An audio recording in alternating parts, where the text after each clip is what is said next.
According to rumors, the Chicago Bears are going to get an athletic freak.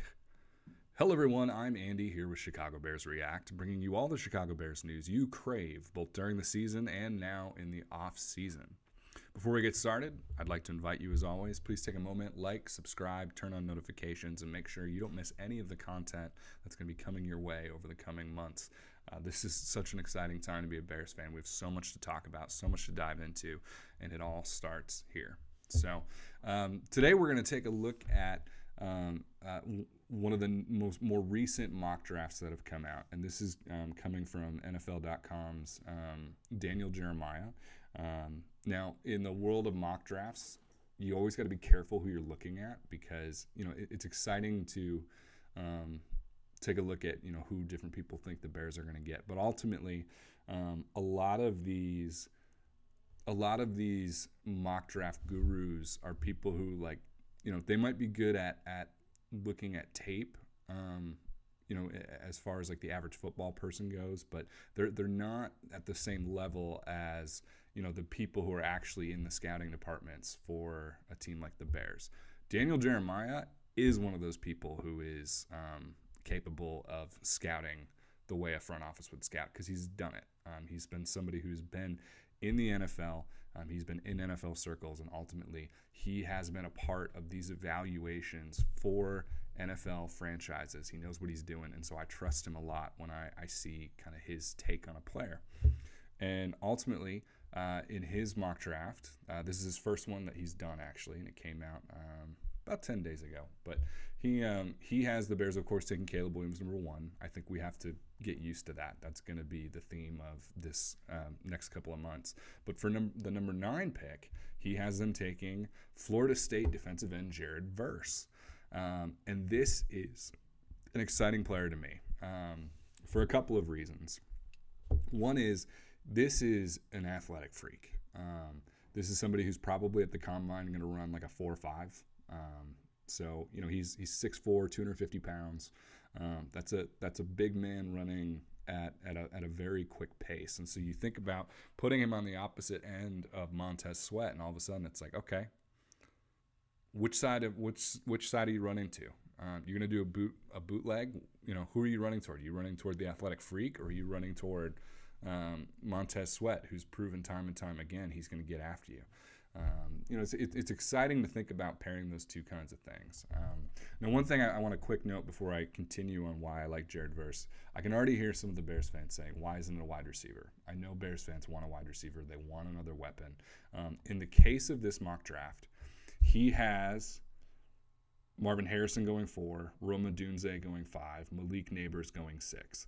And so you're in a position here where you're already looking at the fourth best option at wide receiver. But another thing that I think is worth mentioning here is, when it comes to wide receivers, there's maybe 2 or 3 good defensive ends in this draft, and they're probably all going to go in the top 20. This is a loaded wide receiver class. There are great options in kind of those mid rounds that can be had. There's also, arguably, according to a lot of experts, as many as 8 wide receivers talented enough to go in the first round. This is a deep class. You don't have to reach for a wide receiver if one of those top kind of 2-3 guys aren't available. And I think that's what's going on here. If I had to venture to guess, I think if one of those 3 guys was available here, I wouldn't be surprised if Daniel had the Bears take one of those players. But in this case, it's like, well, you might as well plug the other big need here, which is defensive end, which is something I would be excited about as a Bears fan. So, we talked about the speed. One thing that I also want to kind of take note of is something that Daniel writes in his kind of scouting profile of Jared Verse. And that is, he talks about effort. And I've highlighted it here. And he continues, I jotted it down several times. I highlighted it. I wrote it in all caps. I starred it. It showed up in every game multiple times. This is the most underrated trait in every great pass rusher. So I love that. And it's a perfect fit with the Bears, with the way Matt Eberflus runs his defense with that hits principle. And for those of you who don't know, the Bears coaches uh, go through this exhaustive process after every single game of grading every single rep from every single player who plays. And they count every time a player has what they call a loaf, which is a player, essentially like a player not going at 100% would be the best way to put it. So anytime a player they might get off strong, but then kind of just like give up on a play when they realize it's not, when they think they're not going to be involved in the play, or it's just anytime that maximum effort is shown to dissipate a little bit, they get graded with what's called a loaf, and then they get called out for it. Eddie Jackson, you had 7 loafs in this game. That's unacceptable. We expect you to give maximum effort every single time you're out there. So to get a defensive end who's already bought into that idea without having to even have his first meeting with someone like Matt Eberflus, I think that's a perfect culture fit, which would be exciting. This is also somebody who probably would have been a first-round pick last year if he would have come out, and he chose to stay at Florida State another year because he felt he had unfinished business. I love that. I think all football guys should love that. That tells you this is a guy who wants to succeed, who's committed himself to more than just personal success.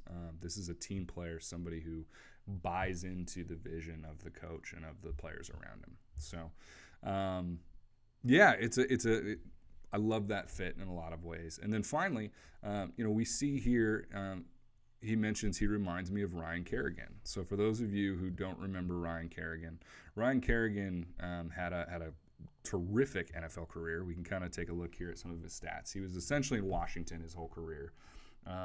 They're very similar size. So Ryan Kerrigan is maybe like 15 pounds, or was 15 pounds heavier than Jared Verse.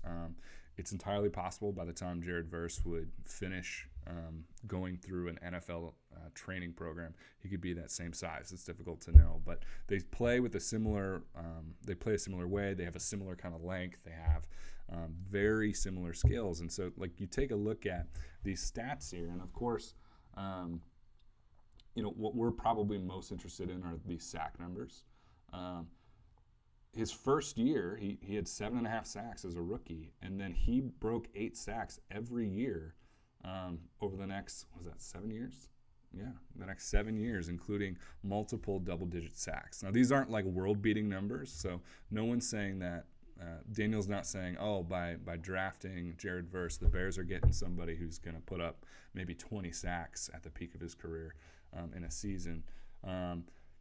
But at the end of the day, like, if you're getting somebody who is going to, for the better part of 8 years, be getting that 8, 9, 10, 11, 12, 13 kind of sacks a season total, and then you pair that with Montez Sweat, well, all of a sudden you got a pass rush going. So that would be exciting. I can't imagine why Bears fans wouldn't want to be excited about that. So I will be very curious to see what ends up happening with that pick. But I do believe it's probably more likely to be a defensive end. I think there's going to be other options for wide receiver beyond that pick. But who knows? What do you think? Let me know in the comments. Do you think this would be a mistake? Do you think this would be a home run? Is there somebody you in particular have your eye on that you want to see the Bears draft with the number 9 pick? Let me know. So thanks so much for watching, and as always, bear down.